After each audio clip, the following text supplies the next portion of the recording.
Vous êtes où? Je vous vois pas, il y a trop de soleil là.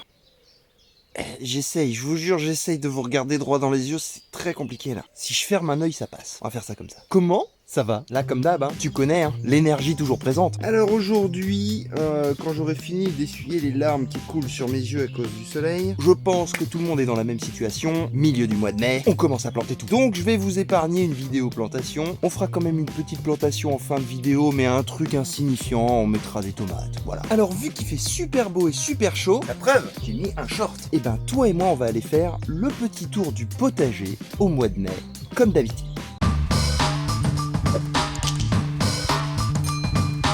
Pour commencer le petit tour, on va aller voir les semis. Je les ai déplacés. D'habitude, je les mets là, sur la terrasse, parce qu'avec le mur blanc, ça réfléchit bien, tu vois. Du coup, ils bouffent un max de luminosité. Le problème, c'est que là, il y en a beaucoup trop. Il fait 40 degrés dans la serre. Là, tu vois, j'ai les petits pêchers de vigne que j'ai récupérés sur le terrain. Et normalement, il y a aussi un châtaignier. Ah oui, il est là.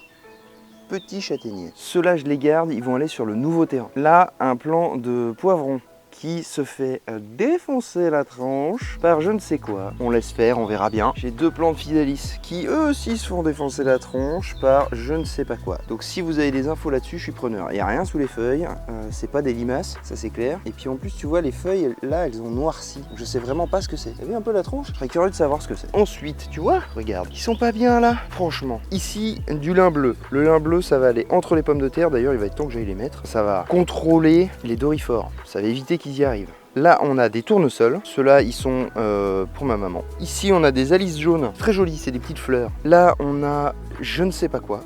J'ai complètement oublié. Je pense que c'est des petits marrons, mais je suis pas sûr. Un petit œillet d'Inde. La palanquée de choux pour le terrain. Chou de Milan. Chou-fleur. Ici, parce que j'en avais pas assez, on a mis 104 choux à germer avec de la tête noire et des choux-fleurs. Tout ça, ça va aller forcément sur le nouveau terrain aussi. On va faire un champ. Là, j'ai semé des petites fleurs bleues, je ne sais plus le nom. Un petit semis de navets. J'ai mis en pot du basilic parce que je vais vous montrer tout à l'heure, mais celui que j'ai planté, eh ben, il s'est fait un peu défoncer. Donc on a du classique hein, et là du basilic grec. Ça, j'aime bien, ça a vraiment une très très forte odeur. Ici, j'ai fait un semis de je ne sais plus quoi. Là, je ne sais vraiment plus quoi. Ce sera la surprise. Ah, de la coriandre. J'ai mis de la coriandre en gros pot parce que je vais la laisser là-dedans. Un semis de poirée que j'ai fait hier. Pareil, j'ai remis de la coriandre ici. Des œillets d'Inde. Tout le reste, ce sont des épinards pour cet hiver. Là, j'ai des plants de coriandre, mais alors ils sont très effilés. Je trouve bizarre. Je pense qu'il va falloir que je les rempote. Avec de l'année derrière. Ici, on a de l'Artemisia annua. D'ailleurs, merci à Artemisia, c'est son pseudo, de m'avoir envoyé des graines parce que je n'en avais pas et j'en voulais. Et le prix était trop cher. Donc merci de m'avoir envoyé des graines, ça prend super bien. C'est un semis qui se fait comme le basilic. J'ai posé les graines à la surface, surtout pas recouvrir, maintenir un petit peu humide et puis ça sort. Quand ça aura 4-5 feuilles, on viendra les dispatcher. Un semis de choux de Milan. Cette année, j'ai fait le taré avec les choux. Hein. Au pied, nous avons les magnifiques poireaux qui poussent bien gentiment. En plus, je suis content parce que cette année, j'ai vu la différence. L'année dernière, ils n'étaient pas assez à la lumière. Là, cette année, ils sont vraiment beaux et je les mets plein soleil, donc ça, c'est cool. Là, nous avons le surplus de tomates. Les autres, elles sont déjà en serre et je les ai préparées hier, mais on va en reparler tout à l'heure. Là, petit piment d'Espelette, mélangé avec du poivron. Alors, je ne sais plus lequel est lequel, ce sera la surprise. Les œillets d'Inde qui se sont fait défoncer, repartent bien. Là, c'est un chardon-marie. Alors, on en reparlera plus tard de ça. 4 petits pots de basilic que j'ai relancés avec du basilic classique. Voilà, je relance du basilic tout au long de la saison tant que c'est semable. Comme ça, j'en bouffe un max. 2 petites courgettes là, une ici et une derrière qui demandent qu'à grandir. Donc c'est pour ça que je les laisse ici. Là, on a un petit plant de poivron californien, je crois. Mais magnifique plant d'aubergine qui ne pousse pas parce que manque de chaleur. Clairement, manque de chaleur, voilà. Et là, tout ça, nous avons la palanquée de concombre. Donc il y a du blanc et du vert. Donc il y en a une partie qui va partir, qui n'est pas pour moi. Et le reste, c'est trop petit pour aller dans la terre, quoi. D'ailleurs, il faudrait que je les repique. Oh, il s'est fait manger. Il faudrait que je les repique. Un par un, ce serait la bonne chose à faire. Je vais peut-être faire ça cet après-midi. C'était la petite partie semis. On va aller bouger parce qu'il y a des voisins qui blablatent. On s'en fiche un peu, hein. Ici, nous avons la partie kiwi avec ma structure qui s'est cassée la figure. Et vu que je suis une grosse feignasse, j'ai rien fait. Mais ce serait quand même conseillé que je remette un bâton. Hein, on va pas se mentir. Parce que là... c'est pas fou. Et les pommes de terre, tiens, on va faire le point sur les pommes de terre. Tout ça, ça sort gentiment. Alors, il y a des orties que je vais aller enlever. Les pommes de terre sortent, il n'est pas encore temps de les buter, je vais attendre un petit peu plus, c'est trop tôt. Fin de la semaine, début de semaine prochaine sera pas mal. Sachant que les autres sont pas encore sortis, je vais voir. Mais celle-là, là, il va être temps là. D'ailleurs, ils sont grignotés les feuilles. Là, on a un petit prunier, on a un petit bordel, j'aime bien. Là, on a de l'herbe. Très important d'avoir de l'herbe dans votre potager. Pourquoi? J'en sais rien, mais très important. Le pommier qu'on a taillé, il se plaît bien, hein. Il se porte super bien, je trouve. On va voir. Il y a eu pas mal de fleurs, on va voir la fructification. Ici, nous avons le royaume des framboises, où bah ça pousse, sauf que là, on voit que c'est pas folichon. Pourquoi? Je ne sais pas vraiment. Je pense qu'il y en a pas mal de morts, en fait. Il aurait fallu que je les taille. Je les ai pas taillés cette année. Bon, c'est peut-être l'explication, hein, pas se mentir. Salut Minou! Regardez-moi ce petit lapin là. Pas heureux lui. Bref, allons dans le potager. Arrive mon bébé! Tout de suite en arrivant, nous avons le témoin de ce qui tombe à la maison. Bon, je le vide jamais, hein. Ça sert à rien, il se remplit tout de suite. Là, j'ai fait les bagues, vous savez, j'ai les caisses comme ça. J'en ai 3. Ça, c'est les caisses de kiwi que vous pouvez récupérer gratuitement dans les supermarchés. Ça tient 3 ans, 4 ans, et puis après, ça dégringole. Et là, j'avais repiqué mes basiliques. Enfin, ils y sont encore pour la plupart. Sauf que c'est visité. Et ici, il y avait des plants, là, qui ne sont plus. Regardez-moi ça. Bien dégommé, hein. Je pense que ça c'est mort, voilà. Dans les autres bacs, j'ai mis de la coriandre, comme vous pouvez le constater. Ici il y a du basilic grec, ici ça tient, ça se fait pas grignoter, incroyable mais vrai. Sous les petites bouteilles, il y a de la mini salade qui va partir avec la bouteille, donc je vais la laisser. On va faire comme ça. Une toute petite salade. La bouteille en vrai, c'est trop pratique pour les limaces, au moins t'es sûr qu'elle pousse. Puis quand ça aura bien grandi, tu vois que les feuilles arriveront là, je les enlèverai tranquille. Et derrière, j'ai blindé d'Annette. Normalement, ça aime le plein soleil. Je la tente cette année en mi-ombre parce que celle de la serre a vraiment bien poussé. Tu la vois là? Donc je me dis que au final, ça doit être gérable ici aussi, voilà. Là, j'ai mon petit abri à paille avec mon téléphone portable à l'ombre parce que sinon, il monte à 70 degrés là et puis bah terminé, au revoir. La récup de flotte forcément. Bon, je vais pas vous détailler tout ça. Et mon bordel là, on va pas les voir. Maintenant, la serre. Alors déjà, le truc, c'est que quand tu passes de l'extérieur à dedans, tu te prends une barrière de degrés et d'humidité de fou. Tu le sens tout de suite, quoi. Il fait 60 degrés dans la serre. Qu'avons-nous sur la droite? Parce que sur la droite, nous n'avons absolument rien. Avant, il y avait mon pied de vigne ici, si vous vous souvenez. La vigne, je l'ai emmenée sur le nouveau terrain. Donc, il n'y a plus rien. Et puis là, je laisse, il y a des trèfles, des orties, des pissenlits, tu vois, il y a des fleurs. Et des trucs, voilà. Ici, c'est le coin nature. De toute façon, rien ne pousse. Enfin, c'est pas que ça pousse pas. J'avais mis des tomates l'année dernière. Elles ont poussé, mais vu que la luminosité est plus vers la gauche dans la serre, eh ben, ça n'a pas donné grand-chose. Ça penchait complètement, donc c'était pas pratique. Dans cette première petite zone, nous avons de l'origan, mais qui pousse. Alors, j'ai jamais vu ça. Il est énorme. Un basilic grec. Comme tu peux le constater, il y a des baveux qui se baladent. Bon, il est juste passé autour. Ah, il n'est pas juste passé autour, le coquin. Il m'a bouffé un plant. Bon, ça va, il y en a plein. Ça devrait le faire quand même. Petite ciboulette qui est en fleurs, donc ça c'est parfait. Là, ça va me faire masse graine. Tout ça, on va le récolter et ça ira chez nous. Salut le bourdon, comment ça va? Ah bah il est parti, pas très photogénique ce bourdon. Donc un pied d'Annette, celui-là ne me sert pas à récolter. J'ai cassé quelques branches d'ailleurs sans faire gaffe que je suis en train d'essayer de faire sécher. Bah là on voit c'est cassé mais bon ça vit toujours. Celui-là je vais le garder pour faire des graines. Sur le côté nous avons un petit peu de... je ne trouve pas mon mot. Voilà, de roquette. Ici, je ne la mangerai pas, c'est exclusivement pour faire des graines, pour faire une vraie culture de roquette plus tard, bien sûr. Là, il n'y en a pas du tout assez. Ensuite, et j'ai hâte qu'il dégage, ce sont les choux. Il y en a un, c'est un chou de Milan, l'autre un chou-fleur, et ici un chou rouge. Là, ils sont en fin de floraison, ils commencent à faire leurs graines. L'avantage avec un chou, c'est qu'un seul plant te fournit une quantité de graines phénoménale pour l'année d'après. Donc ça, c'est très bien. J'ai vraiment hâte de pouvoir récupérer les graines, que ça libère un peu de place. Le tuyau qu'on voit passer, là, pour ceux qui se posent la question, c'est de l'irrigation. Il n'y en a pas dans cette zone là, vous voyez, après il faut des petits tuyaux là comme ça. Il y en a après parce que je mets d'autres plants, enfin bref voilà, c'est l'irrigation. J'ai fait un semis de radis, je me suis dit la zone n'est pas occupée, je balance de la graine, je griffe légèrement, et ben ça marche bien. Clairement ça a très bien levé, donc maintenant à voir ce que ça va donner. J'ai jamais fait de radis à cet endroit là, on va tester. Bref, des salades et la culture de persil permanente. Je ne m'en occupe jamais, je ne fais que récolter. Là il est déjà en train de monter en fleurs. Le petit bac ici qui va accueillir les poivrons, piments, aubergines, tout ce genre de trucs là. Et encore...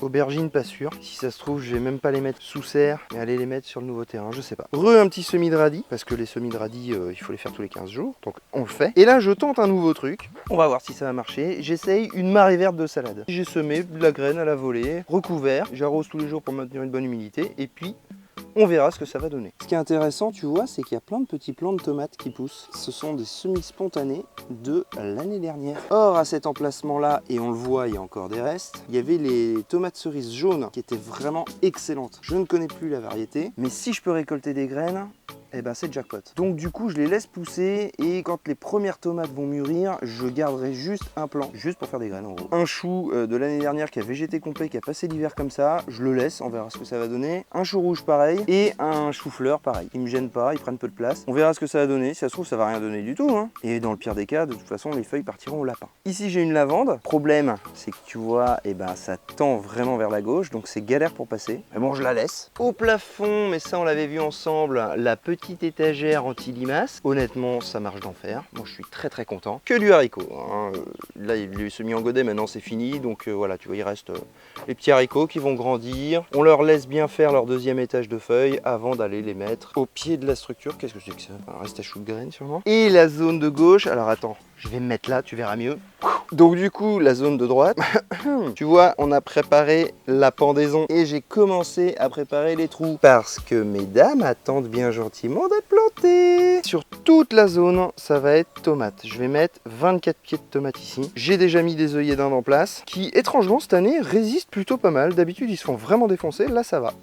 Ouh, ça n'aime pas le 46 degrés. Ici, il y a une petite culture de radis encore que je vais laisser en place. Je vais mettre les tomates à travers. Œillets d'Inde, sarriette, ortie, bah ça je vais les dégommer et les mettre au sol. Après, il y a des trucs qu'il faut que j'enlève là. On a une bourrache aussi qui pousse et les restes à choux d'oignons, les petites bulbilles que j'avais en trop que j'ai mis là. Donc il va falloir mettre les pieds de tomates au travers de ça. J'ai planté aussi 3 potimarrons. Il y en a un là, il y en a un là-bas, je sais pas si tu le vois, et un autre dans le coin, là, tout là. Je vais les faire grimper, ça va me faire mon ombrage pour cet été. Continuons notre petite visite, sortons de la serre. Sur la droite, nous avons l'anti-limace le plus efficace au monde. Alors là, en ce moment, la mare, elle est magnifique, hein. Il y a les petites fleurs, les sapins commencent à bien verdir. Je kiffe cet endroit. Sur la gauche, la structure avec les petits pois, mais on y reviendra tout à l'heure, on passera de l'autre côté. Et là, il y a toute une zone que j'ai réaménagée. Vous savez, je vous en avais parlé vite fait dans les vidéos de début d'année, que j'allais faire un peu de boulot dans le potager. Bah voilà, j'ai réaménager tout ce côté là. Avant il y avait une grande zone en long et rien du côté de la serre, et ben là maintenant c'est dispatché comme ça. Allons voir. Petite lampe solaire parce que c'est rigolo. Basilic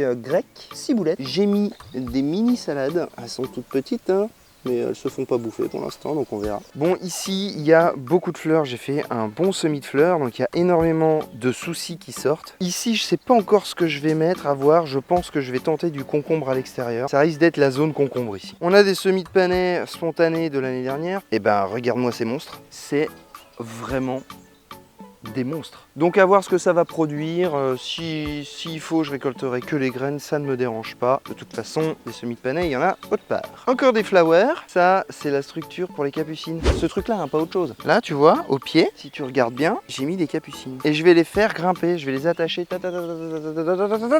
Et comme ça prend pas de place.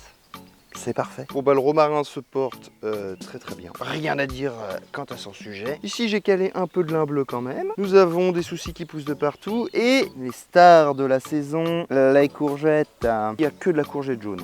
Je crois que j'ai pas fait dans le détail. Bref, là, tout là, tu vois, c'est la zone courgette, un petit poireau de l'année dernière qui traîne, des tournesols bien évidemment, on met un max de fleurs pour la pollinisation, des capucines parce que ce que je voudrais c'est réussir à faire grimper les capucines sur cette structure. Alors oui, c'est pas garanti du tout que j'y arrive, mais on verra bien. Et sur le côté de la serre, la nouvelle zone, j'ai mis des fraisiers tout du long parce qu'en fait, j'ai déplacé des fraisiers qui étaient tout au bout du jardin. Tu vois derrière ce truc là, cette grosse plante, qui du coup n'était pas très productive, je les ai mis ici. Et à côté, j'ai mis toute ma production de l'année d'haricots Purple Queen. Et là, je vais te dire, il y en a un bon paquet. Normalement, avec ce que j'ai mis là en terre, si tout survit bien, on fait largement une bonne récolte pour manger. Et en plus, je vais avoir pas mal de graines pour l'année prochaine. Donc c'est cool. Continuons. Ici, je laisse ça au naturel. Je pourrais faire une zone potagère ici, hein, mais non, voilà. Quelques petites feuilles de chêne rouge qui se plaisent plutôt pas mal. Elles se font grignoter. Il n'y a pas de secret, c'est normal. C'est des salades en extérieur dans du paillage.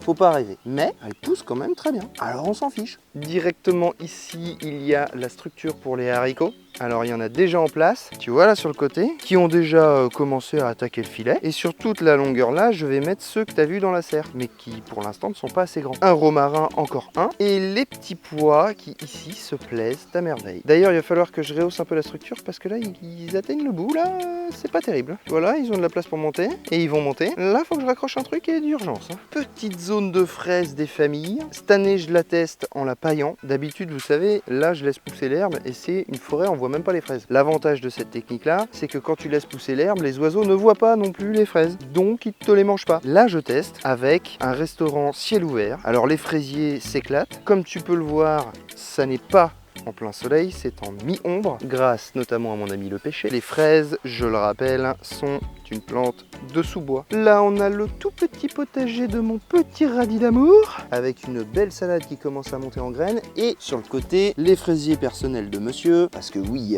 de toute façon, les fraisiers personnels de monsieur, ça va de là à de là. On s'est amusé aussi à faire un petit semis de radis complètement à l'arrache, hein, parce que bon... Il n'y a que 4 ans, hein, faut pas déconner. Mais ça a bien poussé, hein, c'est super. Maintenant, il va falloir éclaircir, ça je pense que je vais le faire. À mon avis, la délicatesse n'est pas son point fort. Sur la droite de ce potager, nous avons une autre petite zone avec du maïs qui commence à sortir. Et normalement, je dis bien normalement, des betteraves. Betteraves, où êtes-vous? Ah, là, il y en a quelques-unes. Incroyable. Voilà, les semis de betteraves directement en terre, ça met un temps de malade. Ah bah si, elles sont là, voilà, je les vois. Ça met un temps de malade. C'est pour ça que maintenant, je m'embête plus, je les fais en godet et je viens leur piquer. Poursuivons ici, petit semis de panais, un peu à l'ombre, tu vois, là, les 3 petites rangées que tu vois, c'est du panais. Mes magnifiques artichauts, regarde. Regarde les beaux bébés. Je dis les, mais il n'y en a qu'un pour l'instant. Et là, j'ai remis des fraises dans cette espèce de jarre à fraises qu'on m'avait offert à un de mes anniversaires. Alors, c'est joli. Le problème, c'est que la terre sèche très très vite, ces espèces de petites verrues là. Et les fraisiers n'ont pas l'air de vraiment kiffer. Donc, je reteste cette année avec des fraisiers du coin.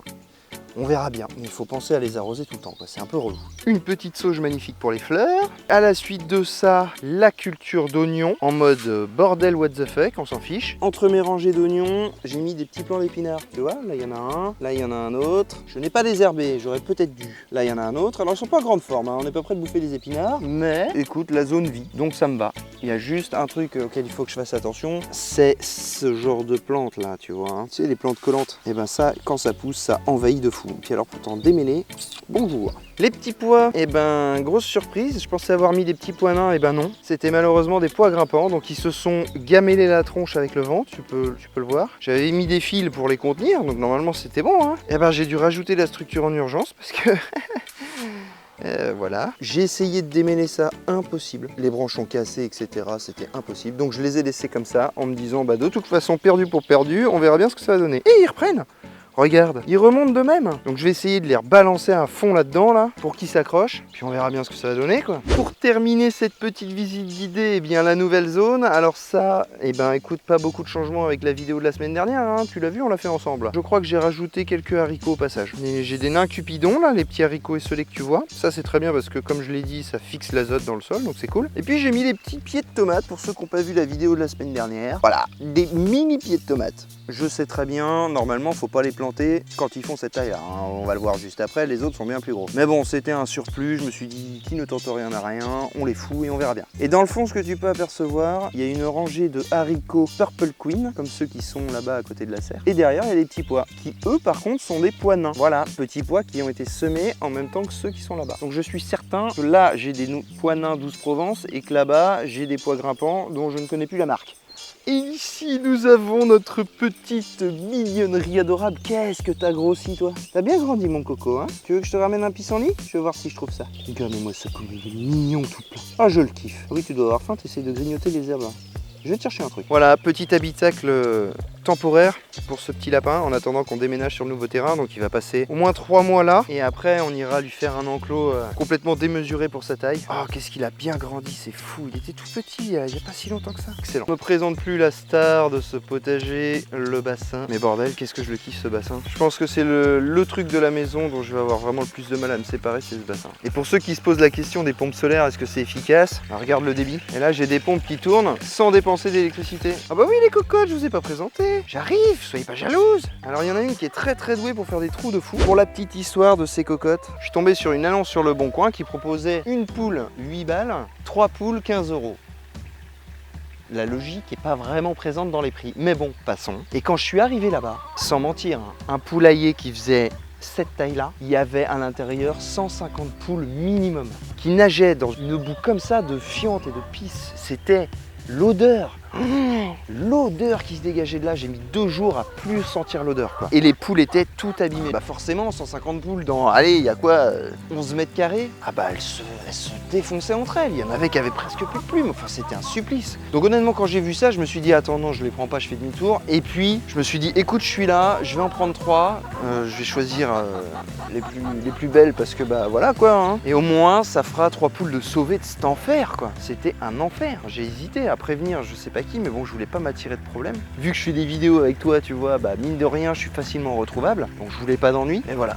C'est l'histoire de ces 3 poules. Et depuis qu'elles sont là, et ben, elles grattent le sol, chose qu'elles ne faisaient pas. Hein. Le premier jour où je les ai mises, elles étaient là, statiques, et elles attendaient que je les nourrisse. Incroyable. Donc ça a pris quelques jours, voire une semaine. Au début, je leur lançais de la graine, puis petit à petit, je les ai amenées vers la mangeoire automatique que tu vois là. Et maintenant, elles se nourrissent toutes seules. Elles ont commencé à regratter le sol, etc. Mais bon sang, si vous prenez des animaux ou vous faites de l'élevage d'animaux, respectez-les quoi. C'est dingue. Donc pour l'instant, on n'a pas d'œufs. On va revérifier si ça se trouve. Le premier sera avec vous en direct. Eh ben non, donc voilà, pas d'œufs, nourriture équilibrée, bonne vie. Oh, j'ai cassé le poulailler, incroyable, un peu de travaux à faire aujourd'hui. Production d'œufs 0, dépenses de graines 100%, pas ouf. Mais j'ai sauvé 3 poules, d'une qualité de vie complètement dégueulasse, voilà. Donc j'ai des poules. Ah ouais, c'est vrai. On n'a pas dit qu'on planterait les tomates ensemble? Regarde, je les ai préparées hier, je vais essayer de pas les mélanger. Ici, on a une petite tomate ananas. Tu vois, sur les plants, je leur ai enlevé les 2 petits cotylédons et les 2 premières feuilles, comme je t'ai montré dans la petite vidéo courte. Sauf qu'à la différence, c'est que dans la petite vidéo, je les plante tout de suite. Et on m'a dit en commentaire, tu ne devrais pas faire ça. Tu devrais les laisser 24 heures avant de les planter, le temps qu'elles cicatrisent à l'air libre. C'est beaucoup mieux pour éviter les maladies. Donc c'est ce que j'ai fait. Moi, je suis bête et discipliné, hein, tu vois. En même temps, c'est vrai que ça paraît logique. Ça, c'est le petit changement par rapport à la méthode. Il y en a un deuxième que je te montrerai tout à l'heure. Je les ai préparées, tu vois, elles sont toutes là, bien propres en rang, prêtes à être mises dans le potager. Je vais aller faire les trous et je te reprends après. Voilà, alors pour l'exemple, j'en ai fait 5. Tu vois, je les espace d'environ 50 cm. Sinon après, ce sera beaucoup trop touffu. Et encore, là, c'est assez près. Hein. Je pourrais les éloigner un peu plus. Ce que je voulais te montrer, qui est assez important, c'est que mine de rien, comme tu le sais, ce sol-là, il n'y a rien qui pousse dedans en hiver. Je fais du compostage de surface. Là, tu vois, il y a un ancien potimarron d'ailleurs.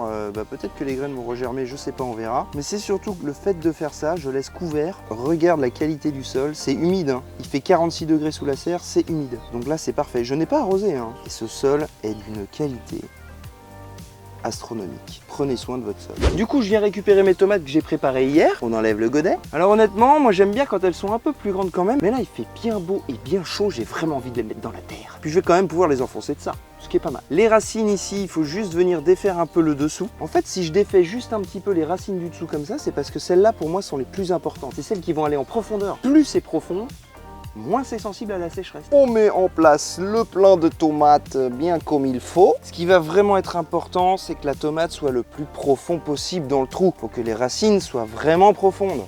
Donc n'hésite pas, vas-y, on remet la terre pour que ce soit en contact, on remonte bien jusqu'au niveau, petite tomate des familles bien comme il faut. Alors je pense que tu l'as remarqué, mais par rapport à la petite vidéo que j'ai faite, j'ai pas mis d'ortie dans le fond. Alors c'est pas du tout parce que ça crame les racines ou quoi, hein. Je faisais ça les années d'avant, jamais j'ai été vérifié que les racines cramaient, et je sais pas si tu as vu la production de tomates de l'année dernière, espace de commentaires. Mais je suis tombé sur une vidéo sur Instagram qui expliquait que c'était pas une bonne idée de les mettre dans le fond, parce qu'en fait les orties vont se faire décomposer par des petites bêtes qui ne vivent pas dans le fond, qui vivent à la surface, aérobie, anaérobie, ce genre de délire, tu vois. Donc, il vaut mieux mettre ces orties à la surface plutôt que dans le trou de plantation de la tomate. Voilà pourquoi maintenant je vais les mettre ici et ensuite je vais remettre mon paillage en place. Ce qui est vachement intéressant je trouve avec le potager, faisons une petite aparté. Au début t'y connais rien, tu te renseignes en regardant des tutos ou des vidéos comme ce que je peux proposer sur la chaîne ou sur mes réseaux. Dans ces vidéos il y a forcément des erreurs, c'est obligé. Et d'année en année, à force de communiquer avec toi, et ben le côté le plus intéressant de toute cette aventure c'est qu'il y a un vrai échange entre toi et moi. Et du coup il y en a qui n'hésitent pas à me dire attends Nico là, ça tu devrais pas faire ça comme ça. Alors ok ça marche mais regarde et je t'explique. Ça j'adore. Et je pense que c'est ce qui me motive le plus à faire ce genre de vidéo, c'est l'échange et l'apprentissage que j'en retire de ton expérience à toi. J'espère que tu en retires aussi un peu de mon expérience quand même au passage.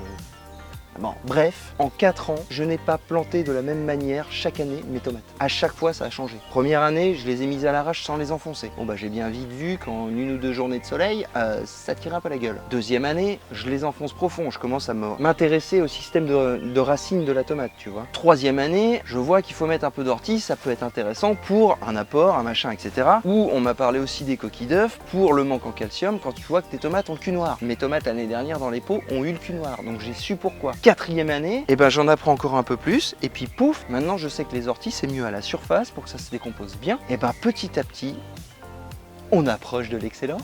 Non, quand même pas. Mais petit à petit, et ben la méthode de culture évolue. J'espère que sur le nouveau terrain, on pourra encore plus la faire évoluer pour que ce soit plus en permaculture qu'ici et qu'on ait une production de légumes qui permette de tendre vers une autonomie. Ça, ce serait cool. C'était la petite vidéo tour du potager et plantation de tomates. Je suis en contre-jour total et je m'en bats les reins. J'espère que toi, tu profites bien de ce gros début de saison et des plantations qui vont avec. Comme d'habitude, prends soin de toi et de tes proches. À la semaine prochaine. Au revoir.